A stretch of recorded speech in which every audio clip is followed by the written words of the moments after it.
Episode 21, The Big Four of Supplements. Welcome to the Oxidative Potential Podcast, where we discuss all things sports science and performance. I'm your host, Matthew DeRoche, and with me is my fellow co-host, Phil Patterson. Enjoy.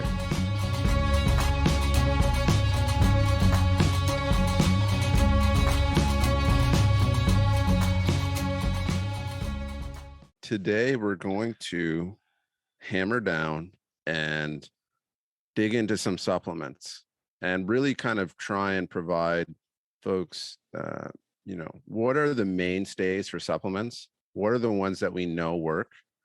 Try and talk a little bit about why they work. And when you understand why they work, you'll understand when they might be applicable. So this is one of the things about supplements is, even though we know the general mechanism for a lot of these, we don't fully understand the mechanisms. We generally understand why they work, but we don't know fully. And that's the thing with supplements, is it's very hard to kind of discern exactly some of the benefits and tease apart how much is placebo, how much is actual mechanism, because one of the things we have to be conscious of is placebo is a very real thing. And I know people hear about placebo and they kind of turn their brain off, but I had a good discussion with John Kiley about this, which will be before this episode. And we digged in a little bit to, how important placebo is for athletes. Because whether it's training, whatever it is, you can change your physiology and response to things dramatically through your belief. That's something that always blew my mind, is like, especially with like supplements or just performance, is, there's some anecdotal, or somebody told me this thing that was like, people who thought about PRing on a lift, say you wanted to bench 240, if you thought about that, and played it over and over and over and over in your head, you were more likely to actually hit that 240-pound bench press than if you didn't think about it beforehand.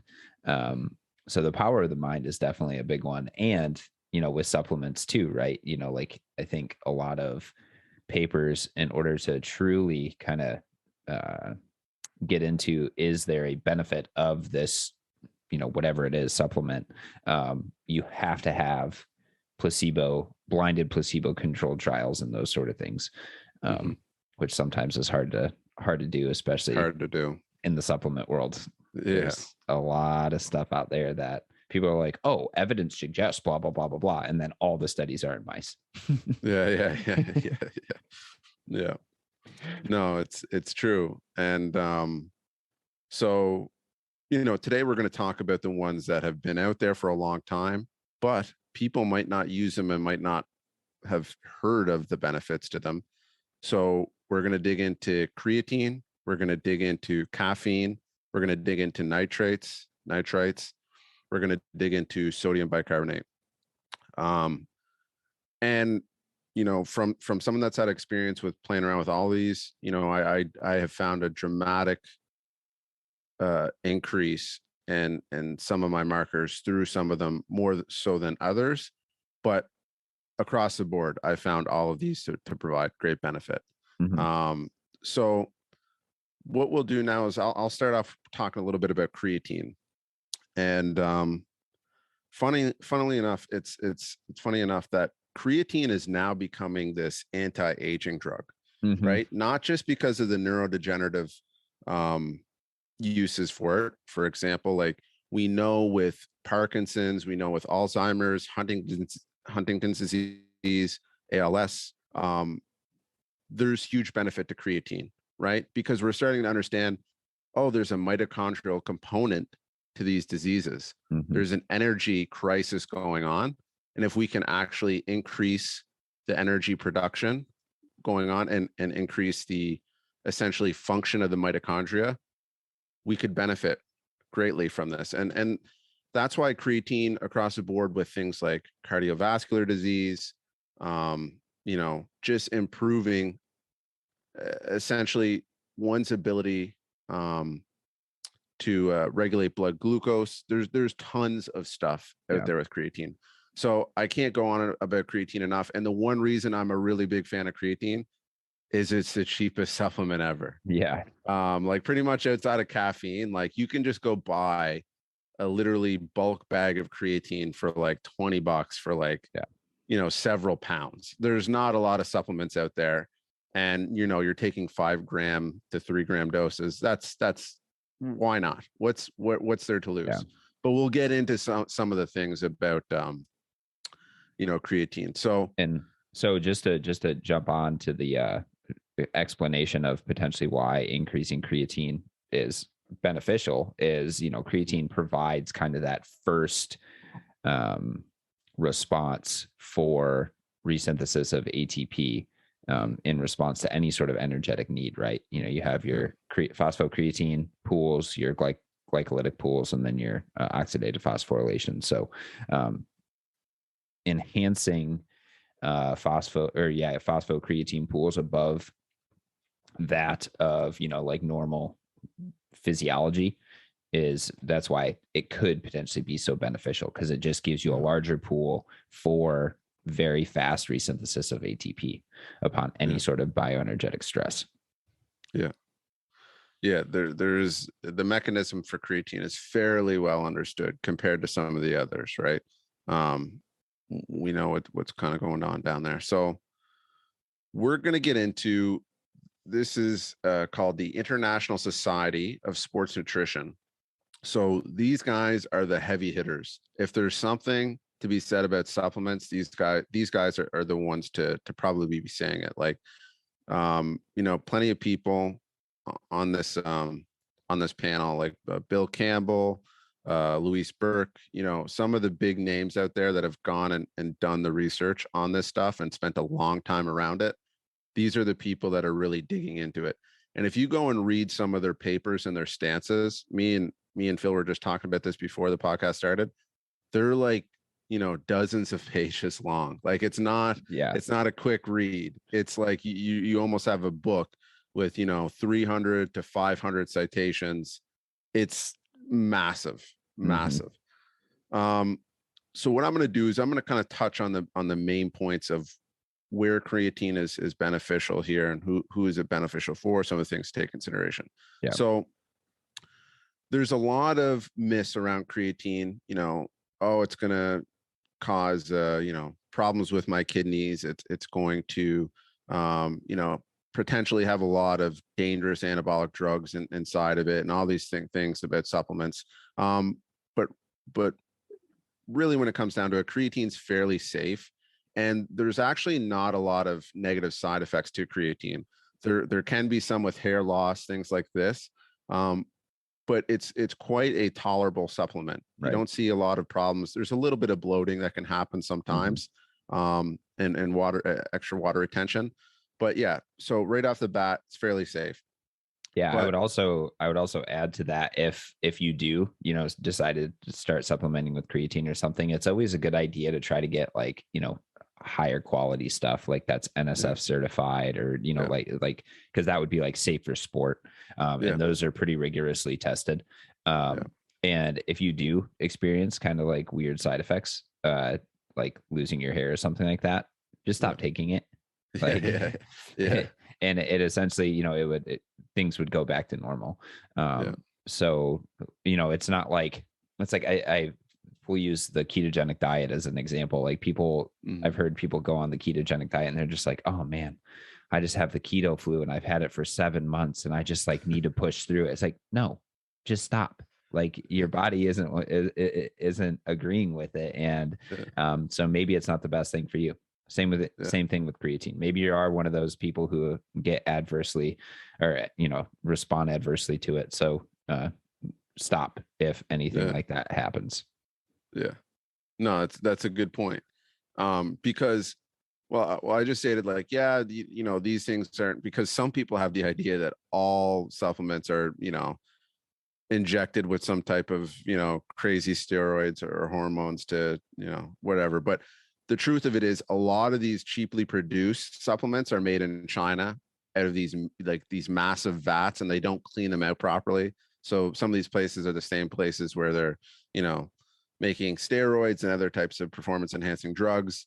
So that's where the concern is. So if you go with a company that has proper regulatory mechanisms to make sure that these supplements are clean, that's probably your best bet. You might pay an extra, couple bucks for that, but when we're talking about creatine, it's so cheap. Just find one that's third party tested and going to give you that peace of mind.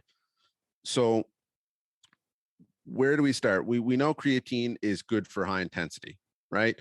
Because essentially we're talking about the phosphocreatine system. We know that that's kind of a short acting system. And so we can understand that if we're looking for, longer endurance bouts, something to aid in that, we're probably not going to be pulling for creatine as our first supplement.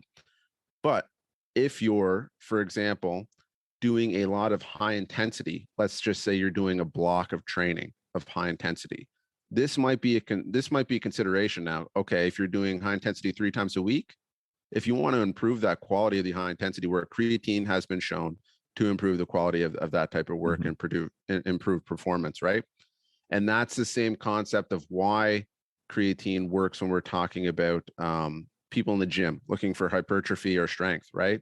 It's increasing the quality of work, which is therefore increasing the gains, we'll call it, that these people are looking for, whether that's in strength or whether that's in hypertrophy. So if we're looking at supplements, we kind of have to look at them in different lenses. And one of the lenses I like to look at things is acute versus chronic. So if I was to take a supplement, for example, like we'll go with vitamin D, right? Vitamin D is not going to improve my performance acutely, right? But in the long run, if I spent less time at home from being sick and not training, let's just say out of, maybe I get sick, maybe I have a really bad immune system, really poor immune system. I'm getting sick 3 times a year.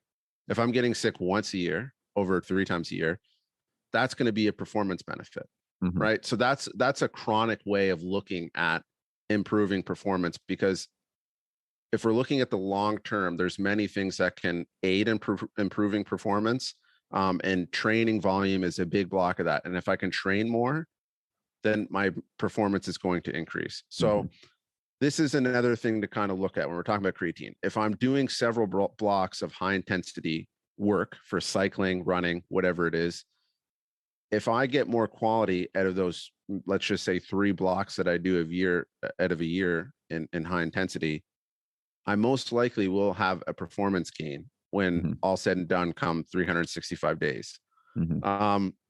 So that's kind of a way to think about creatine. Now, the other thing about creatine that we have to take in consideration is we're going to be gaining water, right? We're going to be retaining water. And now this water is not in the extracellular space. It's more so in the muscle proper, right? Intracellular hydration. And actually, Phil posted something about this, weeks ago, and we're kind of talking about it. Now, things like glycerol, which are going to increase the hydration extracellular, in the plasma, that's kind of a different mechanism. But I've never really just thinking about it theoretically, I don't see why intracellular in the muscle proper increasing the water in there would be a decrease in performance. Now, we have to take in consideration how much weight you've gained, because depending on the loading protocol that you did for creatine, there can be dramatically different weight retentions. So some of the studies I've looked at, the best way to approach this is to still get the ergogenic benefits of creatine, but not essentially gain too much weight, is by taking 3 grams a day, which is still shown to be ergogenic, but splitting those 3 grams up throughout the day, right? So 1 at breakfast, 1 at lunch, and 1 at dinner. And generally, that's how I think a lot of supplements should, kind of be dosed up, is kind of like pulses throughout the day for a lot of them. Not everyone, depending on their mechanism, but something like creatine is definitely warranted for this. And what they found was that the individuals that took 3 grams and they dosed it throughout the day only gained 1 pound, versus the other athletes that were doing bolus and 5 grams ended up gaining 4 to 5 pounds. Mm-hmm. So that's a huge difference, and they Right. both showed the same ergogenic effect. Yeah, and when we're talking about, so one of the things that we've touched on in the past, Matt, was, this idea that a lot of endurance athletes don't want to take creatine because they're scared of that, like 1 to 4 pound water retention, which is really in your muscle. Yeah. And if you think about it, if you have more creatine, or you can basically facilitate higher intensity, and which could potentially lead you to get stronger, other things like that. So essentially at the same, say power output, you're using less of a percentage of your max. But a lot of people immediately, when you start to hear, like I might gain 4 to 5 pounds, if you're thinking acute, if you're like, oh, I'm just going to take creatine right before my race, then yeah, that 4 to 5 pounds is probably going to affect your race performance. But if you're thinking about it from a chronic perspective, I'm going to take, 3 grams per day for, like multiple training blocks, then that 4 to 5 pounds, well, it probably wouldn't even be 4 to 5 pounds if you're just taking 3 grams and spacing it out. Isn't going to have a major effect on your performance in terms of negatively affecting performance, although it could have a positive effect on your performance because of the ability to do more high intensity efforts or other things like that, which are important for endurance performance. So I would say that I think it's very short-sighted of people to immediately discount creatine use as an endurance athlete because of the weight that it's going to make you gain. So and that's actually a good point, which brought up something else on my mind. The benefits you get from those high intensity training blocks while you're on it doesn't mean like, hey, I still have to continue to load creatine for my race. You can gain the benefits of your high intensity blocks and completely cycle off of creatine a month in advance, and you're not going to still retain that water, right? So if the 1 to 4 pounds, or like depending on how you're doing your loading protocol, if that's the big problem to you, cycle off a month before, and you still got all the gains of that better quality, high intensity work that you were looking for. Right. So I don't, like you're right. I don't really see the argument here for creatine. And not only that, if we're talking about just being a healthy human, I'm actually doing a podcast tonight with Mike T. Nelson. We're talking about, homeostasis, allostasis, rheostasis, homeostatic regulators. This is going to be one of those things where in the long term, if we can decrease that allostatic load that our body's under, that's just going to be a good thing for being an athlete longer. Right. Yeah. So, well, and then to piggyback off of that is dang it, I just had it and it's gone. I'll think of it in just a second. Dang it. It just, it's all right. I'll keep riffing on this. Yeah. So like the things to know about creatine, people are like, oh yeah, loading creatine doesn't work. It's the same as if you take it. Well, depends how you read that literature. It's if you're trying to get acute for like, improved performance for, high intensity work 3 to 6 days out, you're going to want to load that creatine, with those, what we're seeing up to 25 grams a day or something around that range, right? It's 0.3 grams per kilogram. So that's the kind of loading dose. And yes, if you're talking about weeks, within that couple weeks after, yes, you will get a better benefit by that loading phase. But if we're talking a month after, no. And that's what people always they want to be like a little bit aggro, and they want to be like disruptive. So they're like, oh, loading creatine doesn't work. And it's like, well, it depends how you read the research. Right. If you're looking for that acute response, you probably won't want to load. But the other thing about creatine is, if you're going to be training in the gym as an athlete, like let's say a runner or cyclist, which I mean, most people are nowadays, this is another thing to think about. If you're taking creatine, that's going to gain the work that you're doing in the gym. That's going to benefit the work that you're doing in the gym as well. So if you're doing any strength and conditioning, it makes logical sense. Right. So I figured out what I was going to say. So, okay. And so I think it's also important to note that people who are on a plant-based diet consume a lot less creatine within their diet. So you may be actually on the low end of the amount of creatine that you're consuming. So anybody on a plant-based diet, it's probably good that you supplement with creatine to some extent. And I don't know the exact papers, but there was definitely a paper that looked at people who were deficient in creatine had, lower cognitive ability, other things like that. So just be aware of that. And it's to say we're not sponsored by any sort of like supplement companies or anything like that. We're just kind of trying to follow the research and give recommendations based on this. So I know it seems we're very pro creatine, which we are, because there seems to be a lot of upsides to it.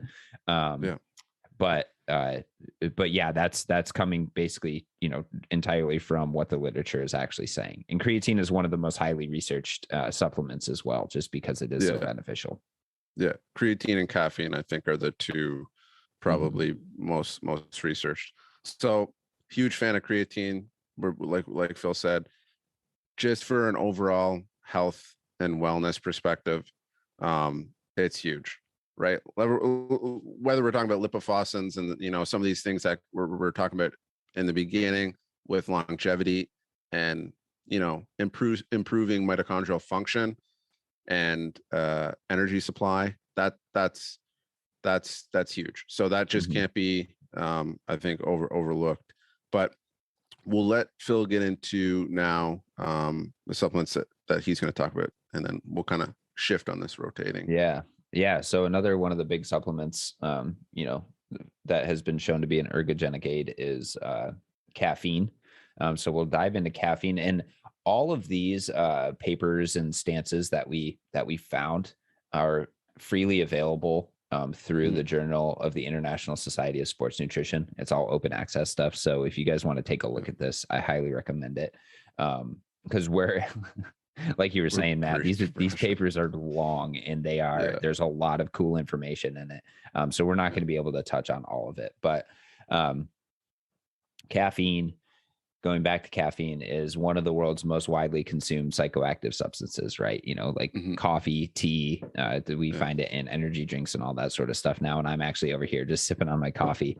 And there's a reason why, it's kind of become a mainstay in all sorts of dietary, all sorts of diets and all of that, is because it, it does provide a boost to cognitive function, to power output, to endurance capacity, all this sort of stuff.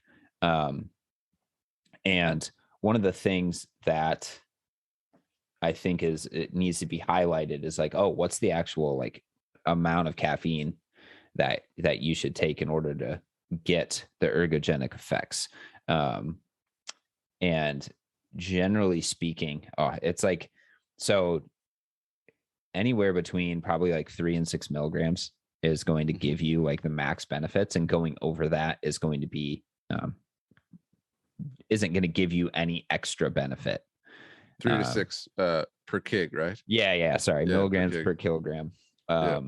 Which, I mean, that's still kind of a lot. So for me, I'm 75 kilograms times 3. Yeah, that's like 225 milligrams. And that would typically be dosed 60 minutes before exercise. 225 is kind of a lot. What would 6 times be? 6 would be 450. So all of your, like C4s and pre-workouts and all that sort of stuff are all going to kind of fall within that range. So I think, that's one of the reasons why a lot of pre-workout supplements do work, is because of the caffeine in it. It's not the other crap that they like pixie dust in. It's generally the caffeine.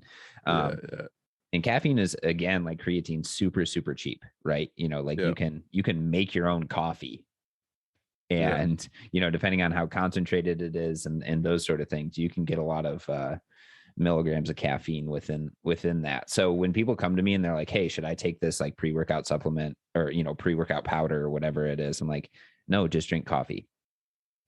Like, you can drink coffee with a little bit of sugar in it, make it taste okay. And if you do that, 60 minutes before your workout, then you're still going to gain the same amount of benefit, most likely, compared to that powder, like the C4 powder or whatever. The only reason I'm saying C4 is because that's the only like Yeah. stuff that I remember. Yeah, for me too. That's like when you said C4, brought back so many memories yeah, from being a yeah, kid. that Just, was like, oh my gosh, yeah, when I discovered this is a tangent, but when I discovered like pre-workout supplements, the yeah. first workout that I did, I think I was in the gym for like 4 hours, and I was just doing like bicep curls and tricep extensions for 4 hours, and I couldn't lift my arms the next day. But again, most of that benefit, most if not all of that benefit, is because of the creatine. Yeah. So that was Oh just yeah. like, that was undergrad Phil, his senior year, just discovered just Oh man. pre-workouts.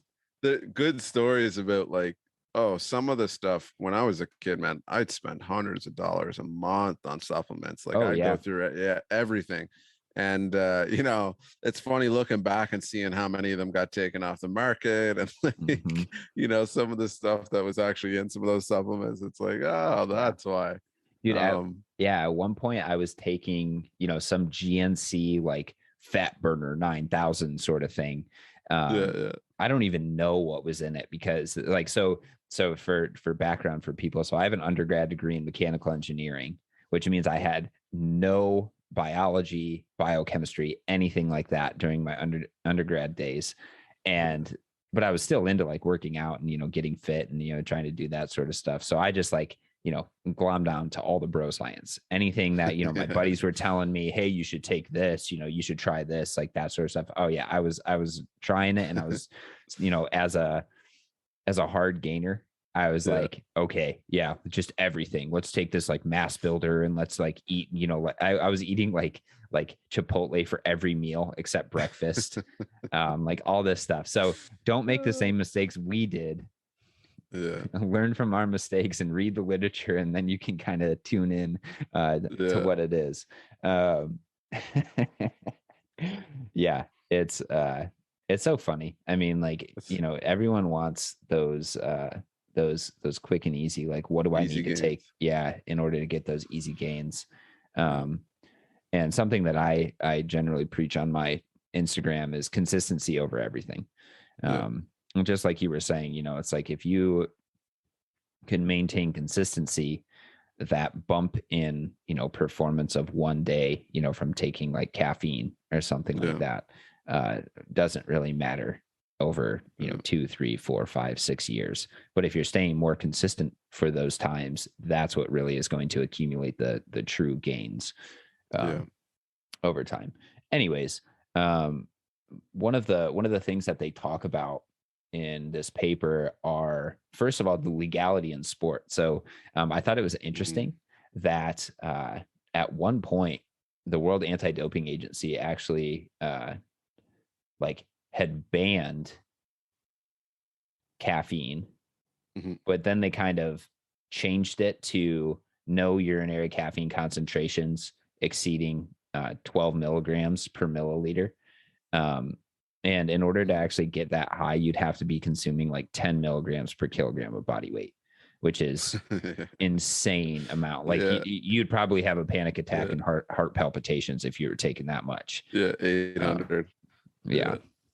So Yeah. there's still upper limits, because caffeine is an ergogenic supplement, but those upper limits are so high that you're if you're staying within the 3 to 6 milligrams of caffeine dosing, you're not gonna hit that.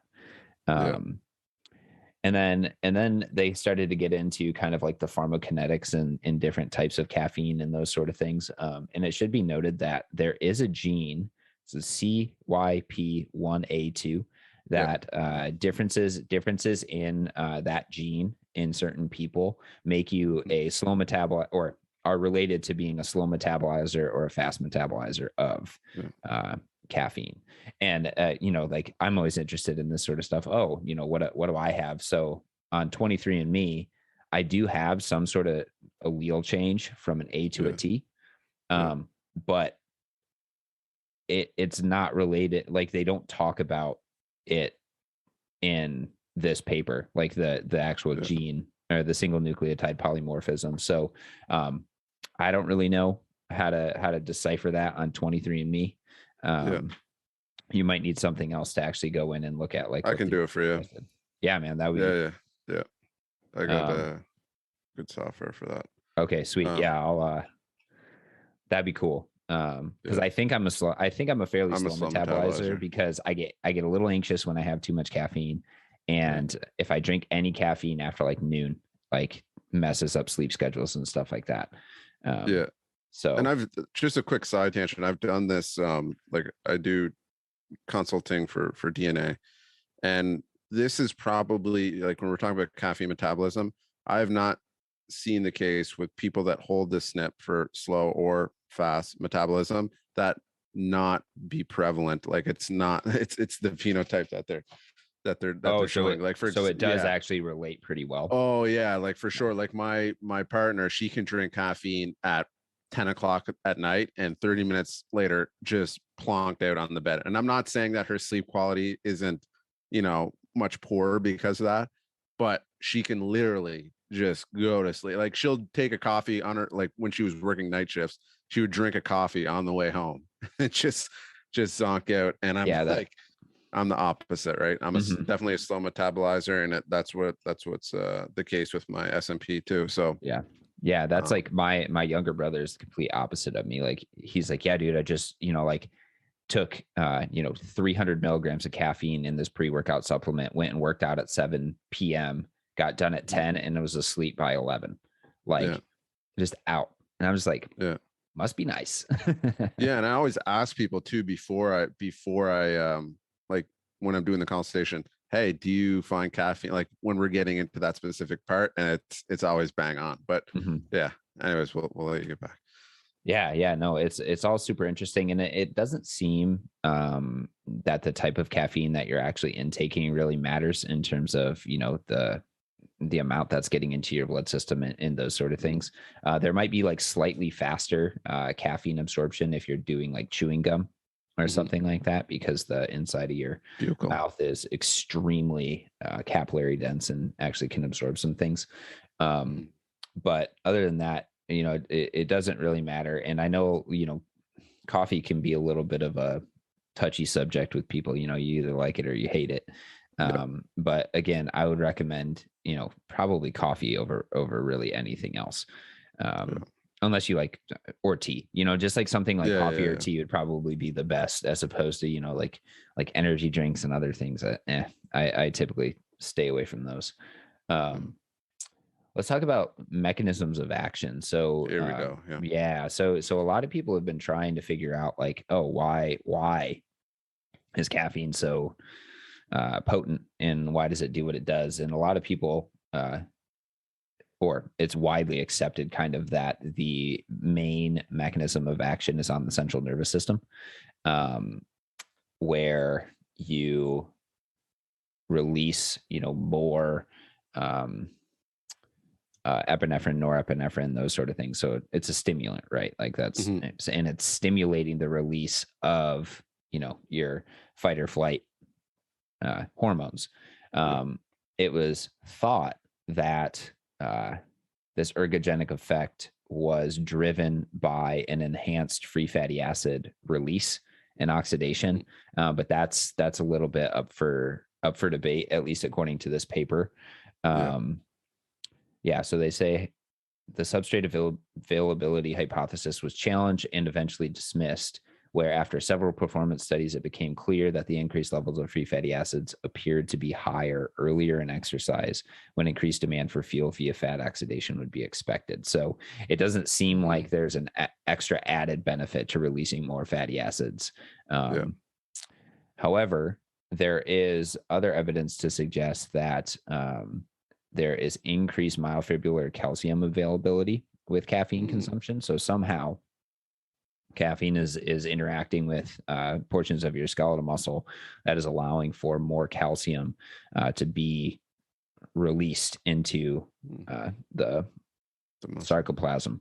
And then from that, you're getting, more myosin actin cross bridge interactions and better contractile activity. And something that's super interesting, I was just at the International Biochemistry of Exercise conference, and there's a guy named Arthur Chang and Håkan Westerblad, who have done a lot of calcium signaling, fatigue sort of papers. And something that they do is they add like a massive bolus. So they take these single fibers and they essentially like attach them to a little like actuator. Dynamometer? Oh, okay. Like an actuator. It's crazy. Like they have like a tendon, and then a single fiber, one single muscle fiber.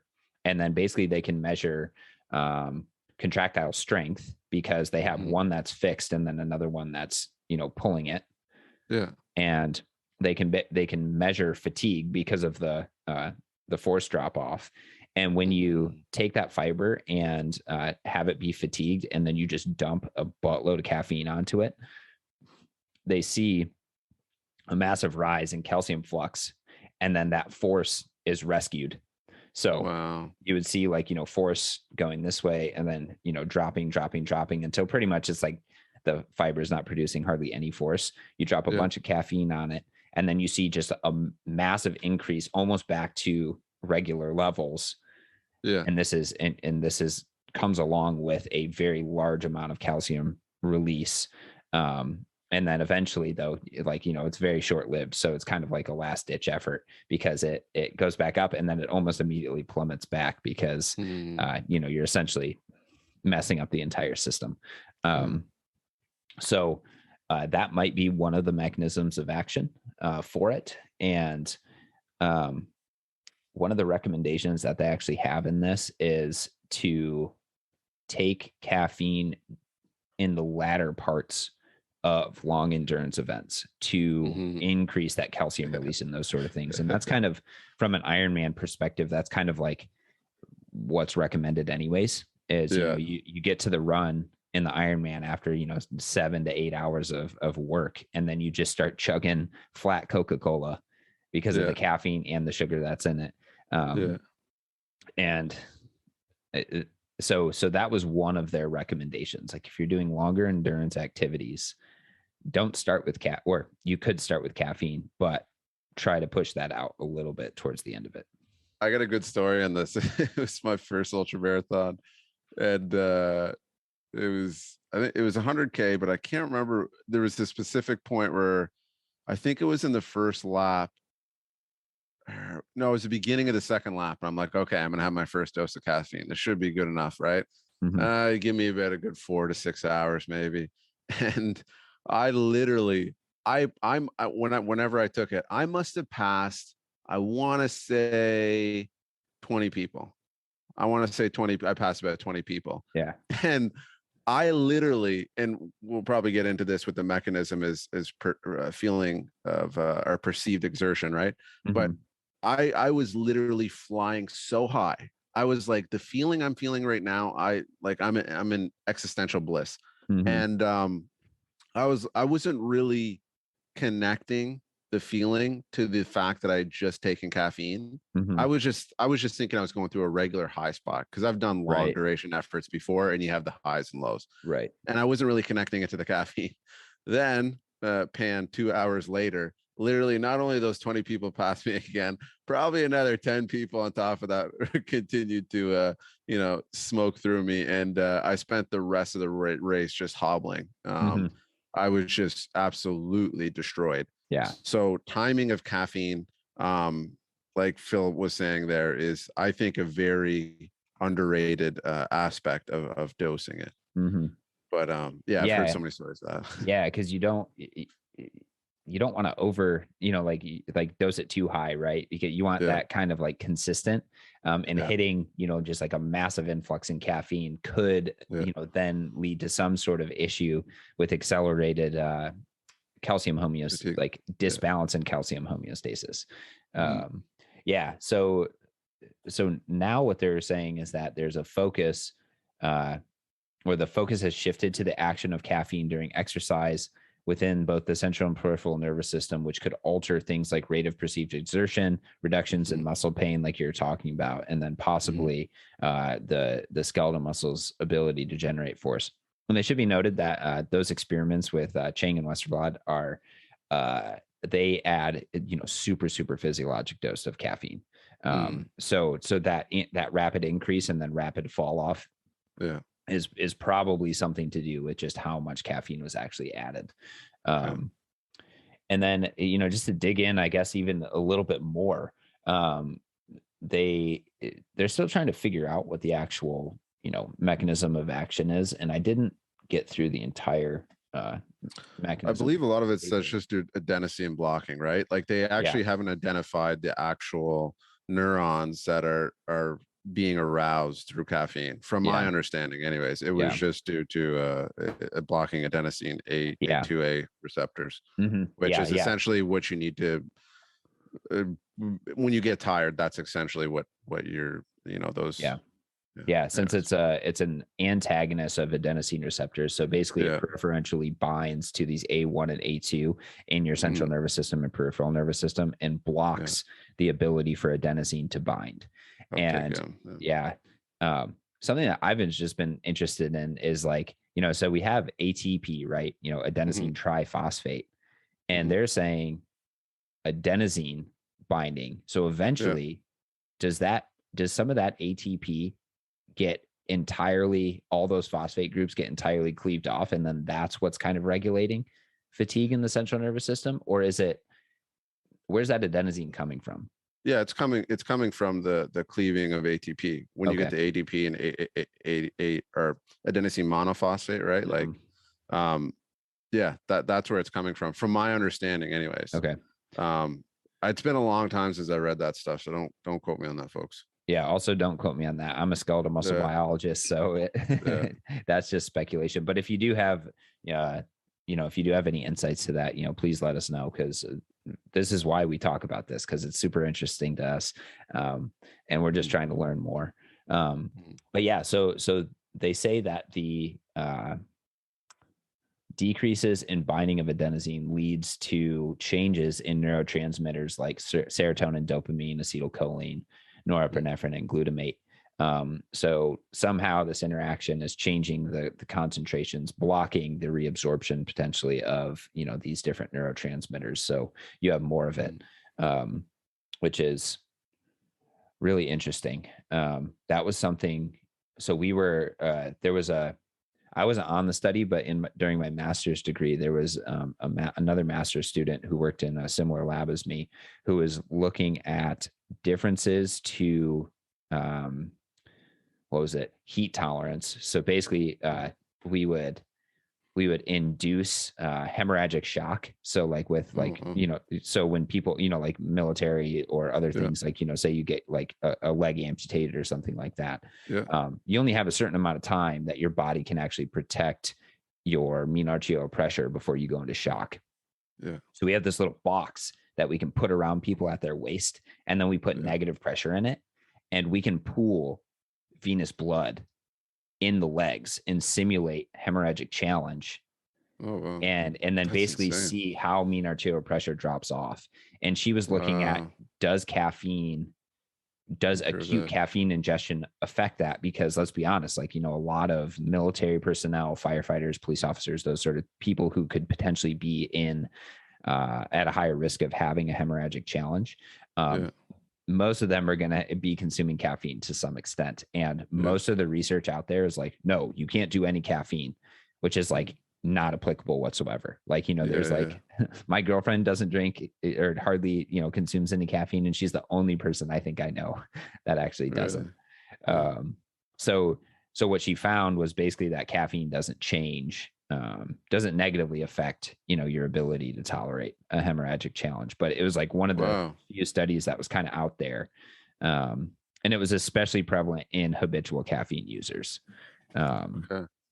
So just kind of an aside, but it's really interesting because caffeine's effects are so wide ranging that a lot of the times we ask participants to refrain from caffeine consumption before coming in, even though, again, that kind of limits translatability of a lot of results in papers and stuff like that.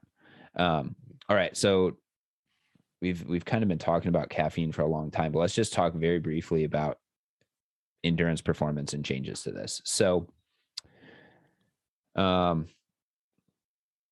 in this paper, they kind of set up, changes in less than 1% of average speed can affect medal rankings in Olympic sports. And this is where a lot of, these papers are coming from, is like, elite level athletes. Mm-hmm. And caffeine has consistently been shown to improve endurance performance between 2 and 4% over a ton of different studies, using doses of 3 to 6 milligrams per kilogram of body mass. So that 2 to 4% is obviously much higher than that than that less than 1% change in average speed, being the difference between you getting a medal or not.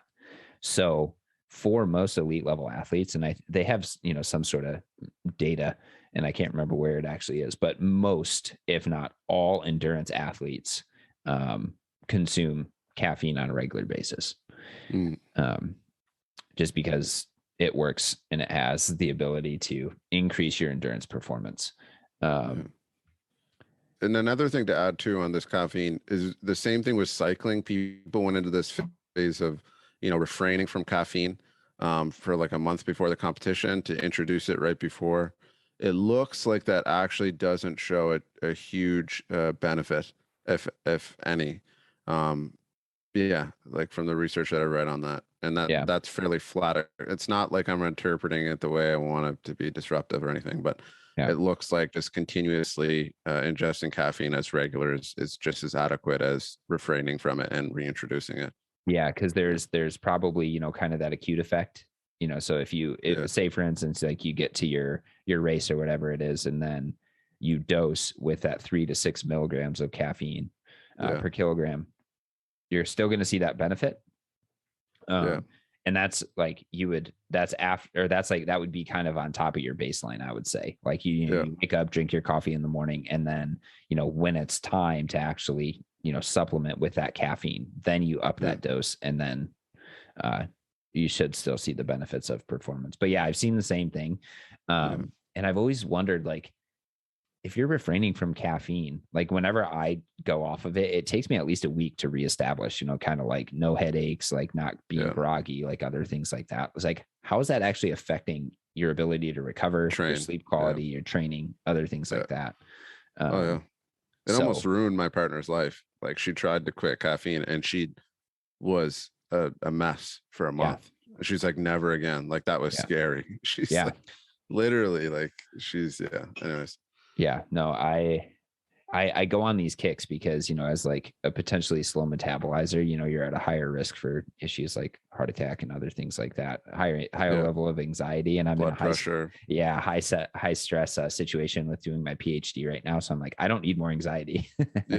So I play with that idea of like, oh, I could wean myself off of caffeine. But the problem is I need like 1 or 2 weeks of, just like absolutely no productivity. And I can't convince myself mentally that anxiety induction is going to be worth it in the long run. But definitely for after my PhD, I plan on doing a little bit of a weaning of that.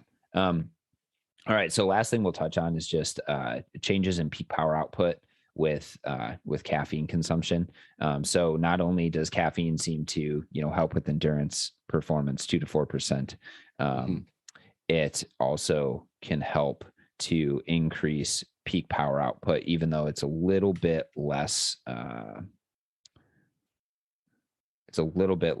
and dry. There's some studies that show increases in peak power output during a Wingate test, some that show no change, and some that show negative benefits of it as well. But yeah, there was, let's see. So 10 male team sport athletes performed 18 4-second sprints with 2-minute active recovery. And then they showed that caffeine ingestion of 6 milligrams per kilogram increased mean power output and sprint work by 7 and 8.5%.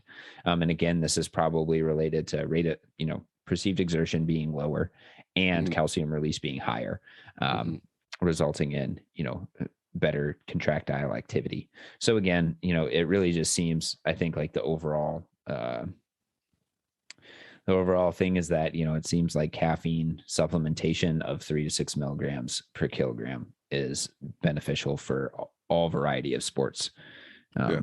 And again, that's why they put it in every single pre-workout supplement. Well, I can't say every single, because I do know of caffeine-free ones. Yeah. But that's the main player. Yeah, no, that was good. So I'll get into sodium bicarbonate, and I'll just touch on something that I want to mention. With creatine, we are seeing increases in peak power output and sprint performance for sure. Now, getting into sodium bicarbonate, it's very similar to creatine in that the main ergogenic effects are from high intensity, or are to high intensity work, right? From 30 seconds to 12 minutes. Now, creatine is kind of on the other side of that, where it's a shorter duration. But with sodium bicarbonate, we're not actually seeing increases in peak power output, right? We're seeing the benefits here to the buffering ability of sodium bicarbonate.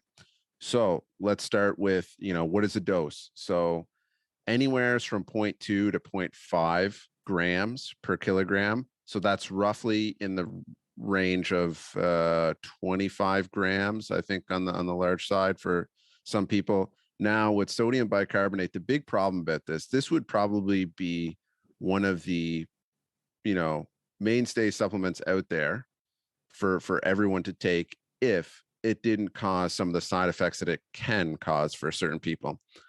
Now, those side effects are generally nausea, bloating, diarrhea, things like that. So really the hard problem to try and solve with sodium bicarbonate is dosing, because we know if we get up to the 0.4 to 0.5 grams, there's definitely going to be more side effects noticed with that than down to the 0.2, 0.3. So even with that 0.2, 0.3 grams per kilogram, there still can be some side effects. But what we do know is that if we're looking for long-term kind of supplementation, not just a single dose for a specific high intensity bout, you can split those doses out through the day, just like we talked about with creatine. Splitting up your sodium bicarbonate throughout the day at breakfast, lunch, and dinner will be beneficial. Now, it's actually been shown that there might be some synergistic effect between sodium bicarbonate and creatine. So, taking these things together on, each meal of the day would be a pretty good strategy, I think. So, yeah, not going to get into the research on that, but if you guys want to look into this review, you'll see some of the synergistic effects that they're seeing with creatine and sodium bicarbonate together. All right, now moving into what is the kind of ergogenic effect that we're seeing. So like we said, 30 seconds to 12 minutes, we're seeing an increase in buffering capacity, so we can watch athletes' lactate levels get higher without the perceived exertion of those associated lactate values increasing as they normally would. So there's kind of a lower level of perceived exertion because of that buffering capacity of the sodium bicarbonate.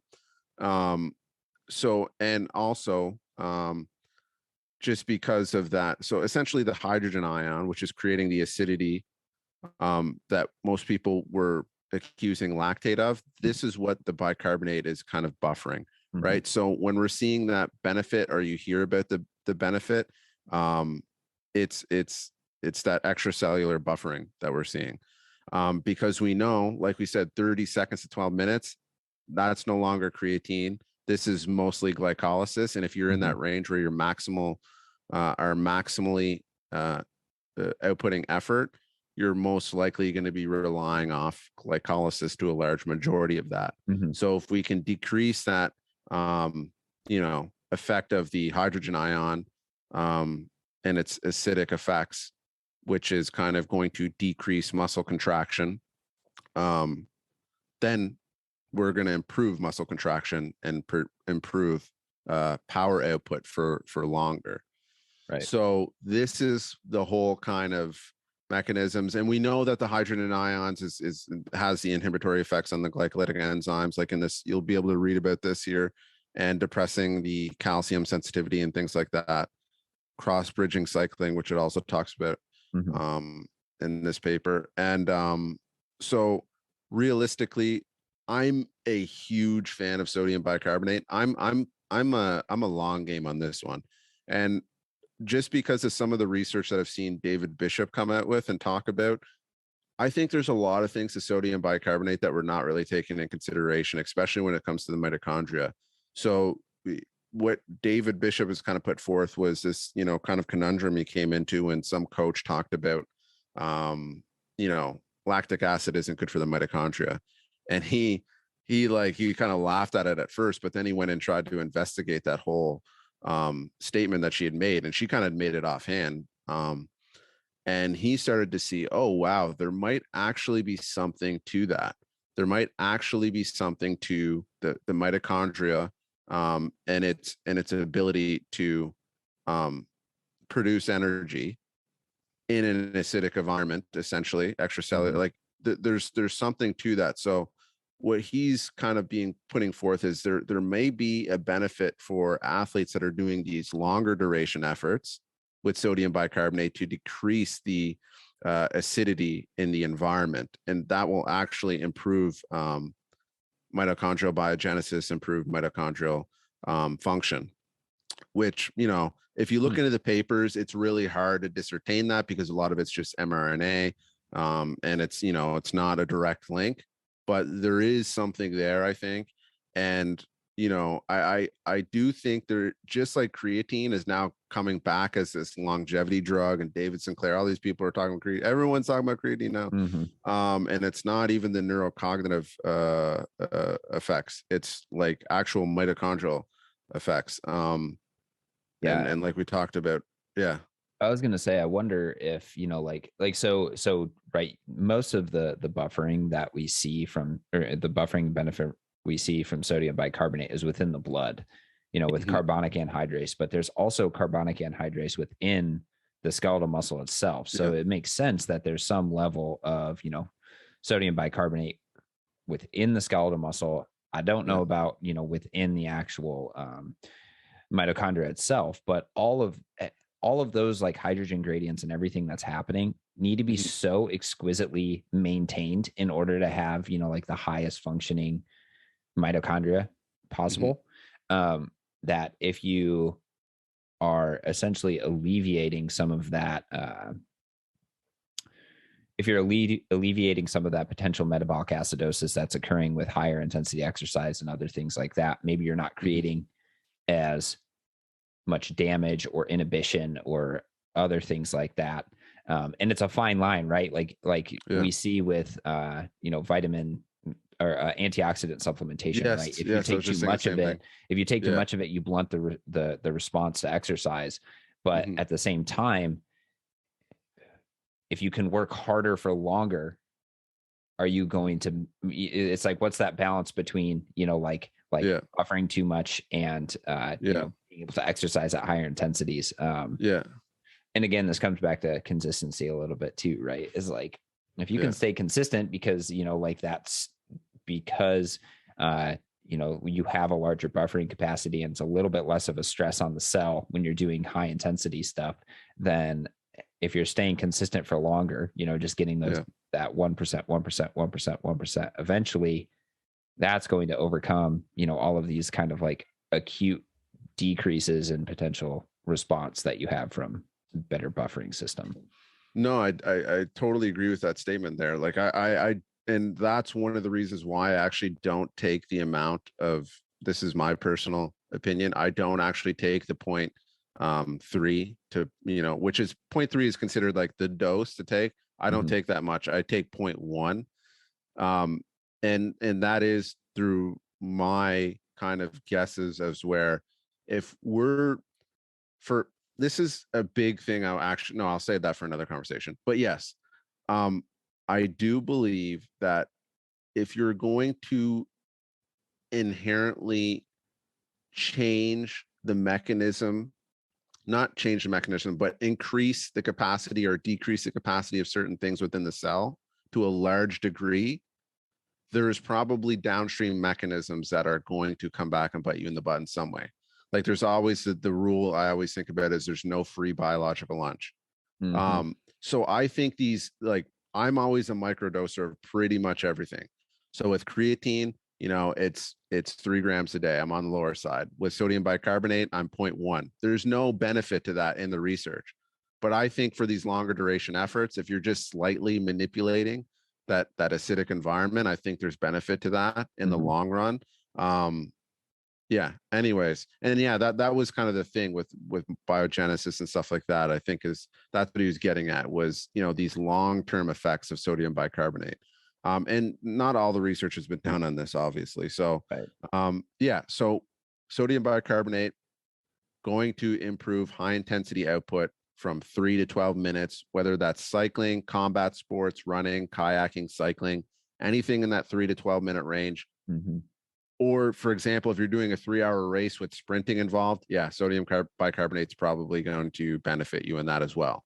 And like we talked about, the buffering capacity in the blood and these Right. different things, that's just huge, I think. So if I you would, can handle this, the side effects, or if you don't get any side effects, right. it's just a dose thing. Building up your dose slowly over time, Yeah. you should be side effect free. Yeah. I was gonna say too, like if like pretty much all endurance sports, right? Um, from 3 minutes onward are fairly reliant to some extent on glycolysis, especially at the Yeah, high levels, right? Like, so yeah, if once you start shifting to glycolysis, you have to start relying on a lot more of that bicarbonate buffering in order to maintain cellular pH.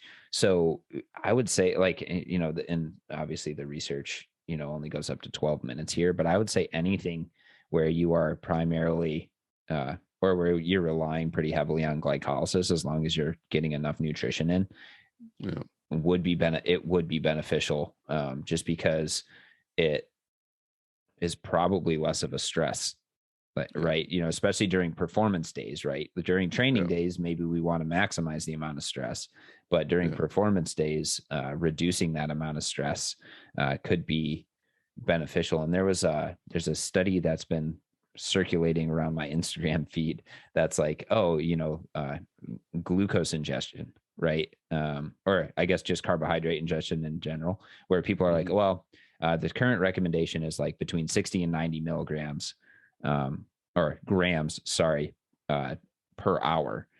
And they showed that in I think it was an ultra marathon or a marathon or an ultra marathon, people who ingested 120 grams of glucose had much lower creatinine response Yeah, after the event, which would indicate that maybe that event with like all the glucose ingestion was a little less stressful for them.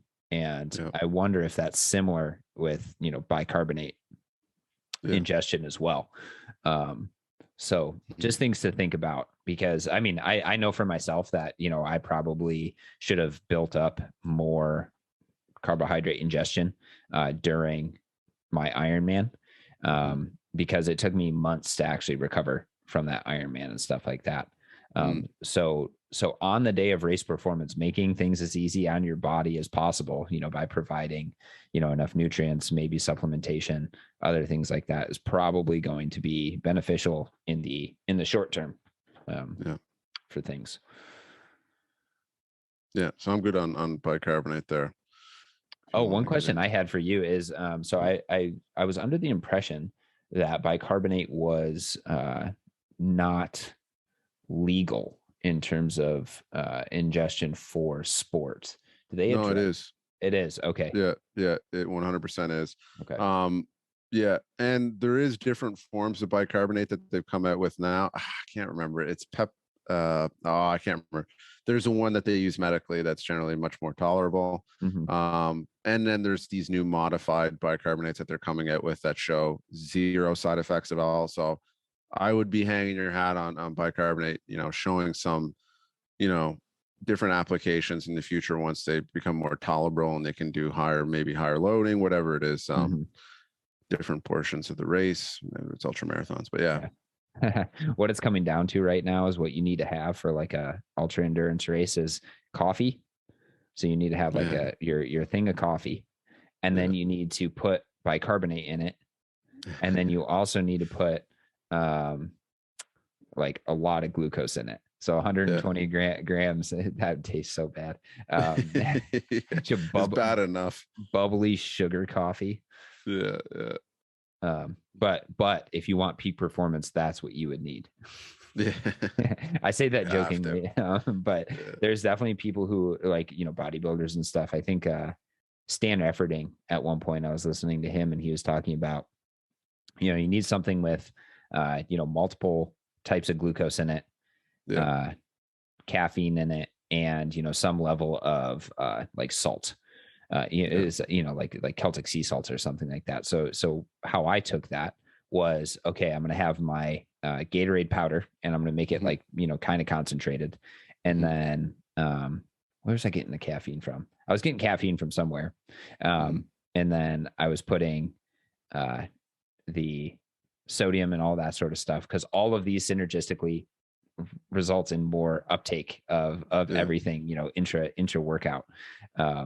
So you don't have to be as crazy as I was, but there's definitely, I've done it before. Yeah. No, it's some of the things you do for performance. Right. Yeah. Yeah. To eke out that 0.1% that doesn't actually matter if you're not training for anything. Exactly. Because at that point, I wasn't training for anything. It was just I think it was, it was kind of the placebo effect. Placebo, I was just being like, oh, this is my habit. Like, this is like, I make this, I take it during my workout, I get a better workout from it, all of that sort of stuff. Yeah, exactly. All right. So let's look at dietary nitrate supplementation. There was a meta-analysis and systematic review that was done again in this Journal of the International Society of Sports Nutrition, and they wanted to just see, is nitrate as beneficial as we think it is. So the first study that kind of gained a lot of traction was by Andy Jones, where he gave people beetroot juice, and beetroot juice is highly concentrated with nitrates. And he showed, and I can't remember off the top of my head because I didn't actually go back and look, but he showed, improvements in performance, potentially improvements in efficiency. So the oxygen cost of a certain level of exercise was actually reduced. And ever since then, so he's gained kind of the moniker Andy Beetroot Jones because he, first published this paper. And ever since then, there's been people who have been, studying this, trying to come up with supplementations that are very similar to beetroot juice that have nitrates, other things like that. So this meta-analysis included 73 studies with over 1,000 people who have been either given nitrates, a placebo, and then have some sort of endurance performance metric measured, with the idea that they were going to see, does nitrate supplementation actually help? And what they found is that nitrate supplementation improved power output by 4.6 watts, which with all these people was significant. Improved time to exhaustion on time to exhaustion trials, about 25.3 seconds. And then also improved distance traveled. So improved power output, improved time to exhaustion, and improved distance traveled. So it's all looking, fairly beneficial for nitrate supplementation. There was interestingly, actually, there was no significant difference in perceived exertion. So didn't make things feel any easier. Time trial performance wasn't better. So the difference between time to exhaustion, distance traveled, and time trial performance, you give somebody a certain distance they have to cover.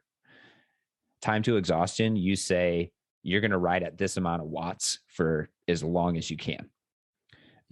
One of the challenges with time to exhaustion trials is there's a very high level of variability.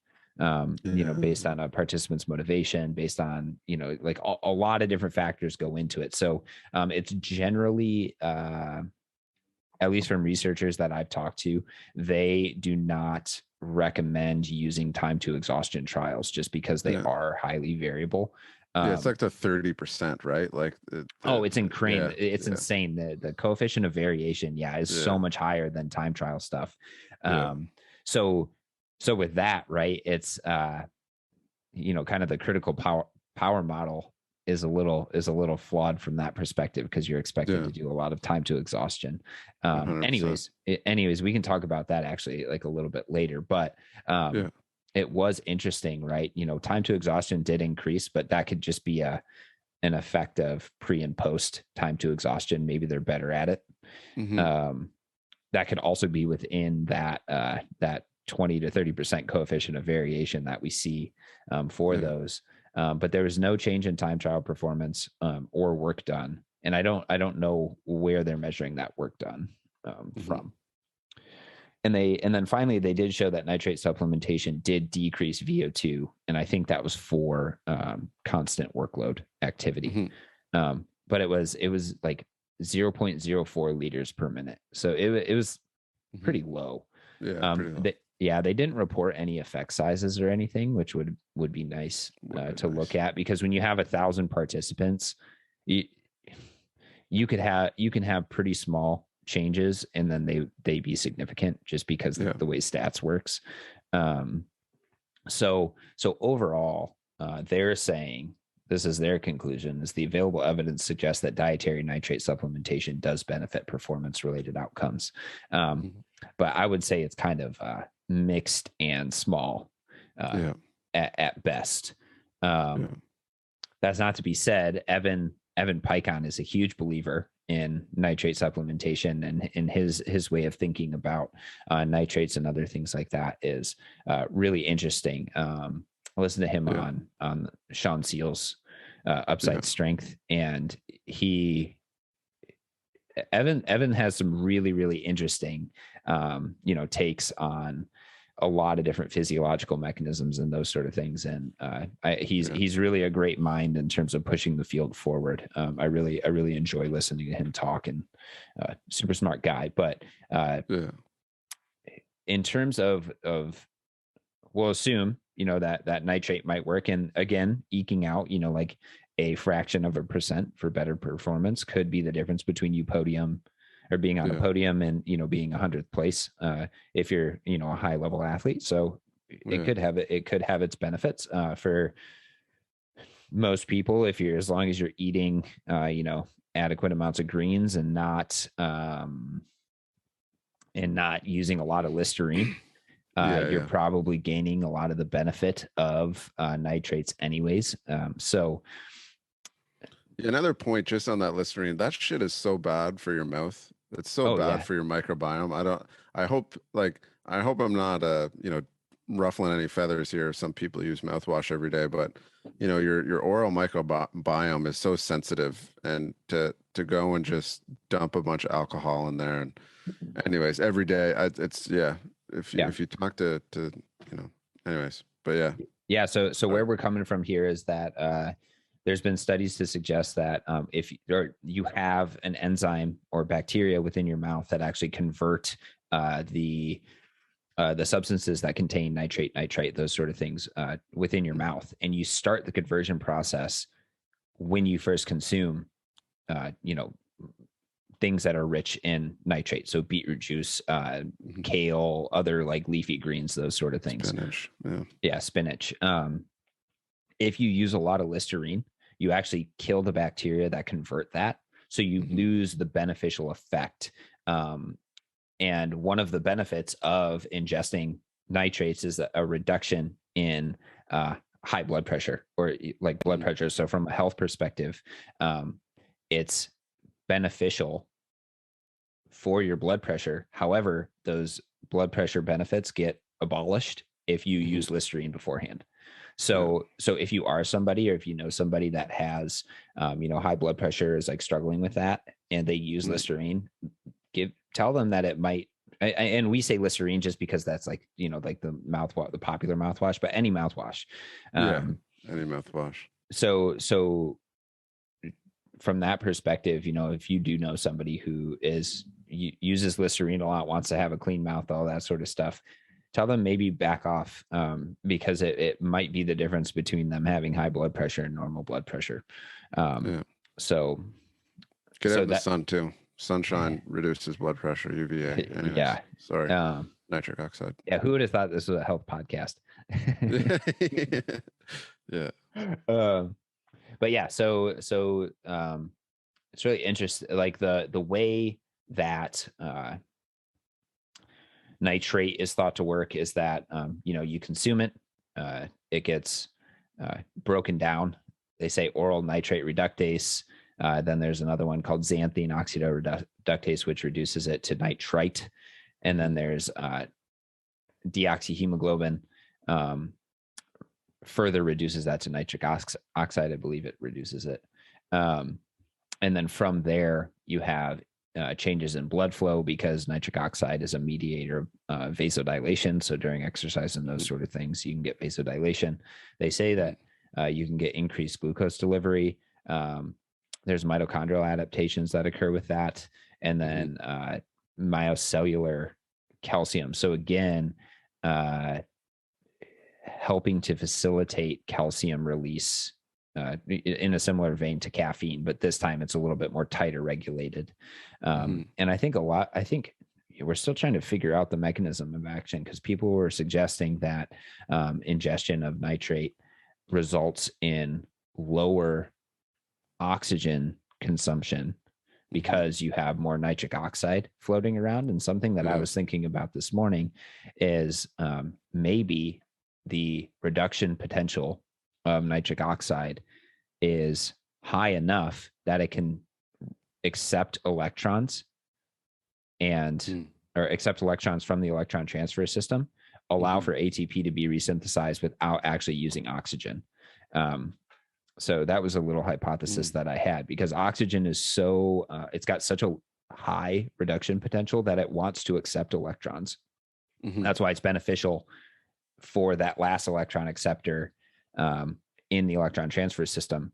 But perhaps nitric oxide within the mitochondria is doing something similar. It's a competitive synergist or something like that. Basically allowing for oxygen to be spared. But that's a little bit of a hypothesis that doesn't have too much background. So if you know anything about that, Evan, actually kind of talking to you, man, let me know if what you think about that, because that could be one of the mechanisms of reducing oxygen consumption. But the exercise effects, like they were saying, increased power output, increased time to exhaustion, increased distance traveled. And let's see. So they looked at a bunch of dosing and stuff like that, and they're not, they don't give recommendations on dosing here just because they're just comparing different trials. So we would have to look at if the journal has a stance on nitrate. But again, it seems like there's small benefits to consuming nitrate in terms of time to exhaustion. And I believe too, Andy Jones was, talking about there's very few supplements that actually contain the nitrates that are needed, because some of the supplements are basically kind of there's not an appropriate amount of nitrites within the actual supplement. So I don't know. He mentions a few out there that are good. I know he makes he's on the board of a specific nitrates or a nitrate supplement. So I'm sure I would probably trust it. I mean, if you can't trust his supplement, you'd be pretty well hard up to trust anyone else's. But I think too, like beetroot juice, if you can stomach the flavor, it's pretty earthy, and and you don't get gastrointestinal distress. Like some people do have some pretty pretty adverse seen it. reactions to it. I've Yeah, seen dude. People And also, sprinting for the toilet. oh my gosh, yeah, that's the same with like bicarbonate. If you accidentally Oh yeah, dude. take too much You'll of it, flush. not fun. You'll flush. So if you can avoid both of, like if you can tolerate the taste of beetroot juice and you can avoid, I think, like, again, kind of going like the best amount of concentrated nitrates are going to be, from beetroot juice. Yeah. What we're getting at here is there's a knife edge to be played whenever you're supplementing with these ergogenic supplements. Yeah. And you go on the other side of that a little bit too much and you'll end up in the toilet pretty quick. Yeah, it's not black and white, it's clear and brown. Sorry, I digress, and that was disgusting. I'm sorry, guys. But in all truth, yeah, they have like a little paragraph from a guy. His name is Reed Colsate. He's an Olympic marathoner in 2012 and 2016, and he was saying that he would take 300 or 500 milliliters of beetroot juice 2 to 3 hours before competitions, and he did experience gastrointestinal stress, but that wasn't an issue for a 10-kilometer distance. But then when he moved up to the half marathon and the marathon distance, then it became an issue. And he did find that, or anecdotally speaking, he was racing his best when he was consuming nitrate, beetroot juice. So, who knows? Maybe it was the consistency of training, other things like that. But that's, sorry, go ahead. No, but yeah, so he was associating, the benefits of beetroot juice. However, he went off of beetroot juice when he started getting into the half marathon distance because of the gastrointestinal distress that he was experiencing. That's why the reason you're probably having a harder time finding dosing from what I remember is because the supplementation, the actual amount of nitrates within the supplements vary so much, they couldn't give a dosing recommendation because it's when they showed different supplements being taken, the actual amount of nitrates in the blood, like per millimole of kilogram, like it was all different depending on the supplement. So they're just like, we can't really. Yeah, I think that's what it was. Okay. But if you're with his supplement, I think Andy Jones's, there was a specific, anyways. Yeah. And that's something to be aware of too, is that bioavailability of a lot of these products is super important. So, for instance, people say there's a lot of iron in spinach. And yes, that's true. Percentage wise, there is a high level of iron in spinach, but the amount that you can actually uptake and digest and get into your system, i.e. the bioavailability, is super, super low. So that was just one example. When you're getting things from, animal sources, plant-based sources, other things like that, investigating the bioavailability of it is super important. Because it doesn't matter how much is in the actual, like, say, product. If you're not actually getting that into your system, then it doesn't matter how much you eat of it. So same sort of thing. If you're destroying all the bacteria in your mouth, which are important for absorbing nitrate by using, Listerine and stuff like that, you could be ingesting, tons and tons and tons of nitrate itself, but none of it's getting into your blood because it doesn't get, it doesn't have the bioavailability because those bacteria aren't there to convert it. So something to be aware of with that. Well, that's a good place to wrap it then, I think. Yeah. That was a good overview of the four horsemen and the supplement realm. And this is not all encompassing. There's tons of other stuff out there that have ergogenic effects that we'll do other podcasts on. Like even one of these, we could have done a podcast just on caffeine or just on creatine, because we're just really brushing the surface. But yeah, we'll do another podcast on supplementation at some point in the future. We'll get into some of the newer supplements that are out there, some of the stuff that's shown really good evidence so far. Even other things that aren't considered supplements but could be considered ergogenic, like different. Anyways, we'll get into that later. But yeah, let us know if you want us to take a look at certain supplements and other things like that. I think a big takeaway is that you can gain benefit from some supplements. caffeine, bicarbonate, nitrates, creatine. But for the most part, there's a lot of mixed to no evidence for a lot of the supplements that people are pushing. So one thing that I always do is if someone's talking about a new supplement, I always go to this website called examine.com. If you haven't heard of it, it's awesome. It's basically just this reticulum of all of the research, or they try to get all of the research for a certain supplement and stuff, and then they give you like a matrix of benefits. And then they, kind of, I think it's all independently done. They basically do it for the betterment of understanding supplements and all of that sort of stuff. So check out examine.com. It's been super helpful for me. And it also, gives you access to a lot of the different articles and stuff. Well, it gives you links to the different articles and where they come from and all of that. So yeah, with that, you can find me at Critical O2, and you can find Matt at Resilience HPC on Instagram.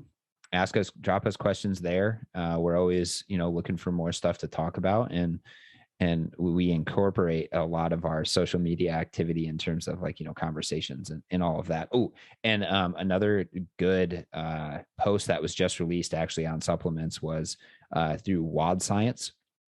They're a really, really cool channel, about 100,000 followers now. And it's two guys who have a PhD, but are also really invested in CrossFit. Well, in terms of like, they love the modality, and they just released a post about beneficial supplements versus questionable supplements versus non-beneficial supplements and stuff. So if you want like a cool little graph pictorial of that, I would check that out. All right. But other than that, thanks for listening. And if you have questions, reach out to us, and we'll see you in the next one. Peace.